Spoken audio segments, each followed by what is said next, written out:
డబ్బులు లేకపోవడం ఏంటి? ఇప్పుడు 18 నెలల్లో ఈ రోజు కూడా 2,000 కోట్ల అప్పుకెళ్లారు.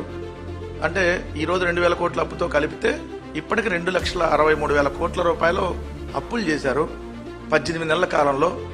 అంటే గంటకి 20 కోట్ల అప్పు, రోజుకు 480 కోట్ల అప్పు. అంటే ఒక రోజు మీరు చేసేటటువంటి అప్పుతో ఒక హాస్పిటల్, మెడికల్ కాలేజీ, వాళ్ళకి సంబంధించిన హాస్పిటల్కి సంబంధించినటువంటి హాస్టల్ బిల్డింగ్లు మొత్తం కట్టేయచ్చు ఒక 50 ఎకరాల్లో 500 కోట్లతో.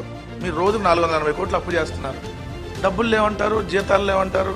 ఈ రోజే పత్రికల్లో చూస్తే 31 డిపార్ట్మెంట్లకి ఇప్పటి వరకు జీతాలు ఇవ్వలేదంట.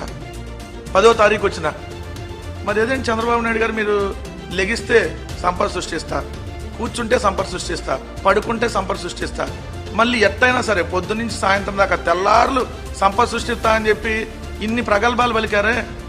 మరి జీతాలు 10వ తారీఖు అయినా జీతాలు ఇవ్వకపోవడం ఏంటి?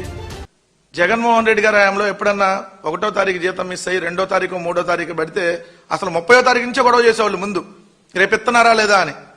ఇప్పుడు మరి 31 డిపార్ట్మెంట్లకి ఇప్పటికీ మీరు 10వ తారీఖు అయినా కూడా శాలరీలు ఇవ్వలేదు, అప్పులు తీసుకొని వస్తున్నారు. పక్కన ఏం చేస్తున్నారో తెలియదు.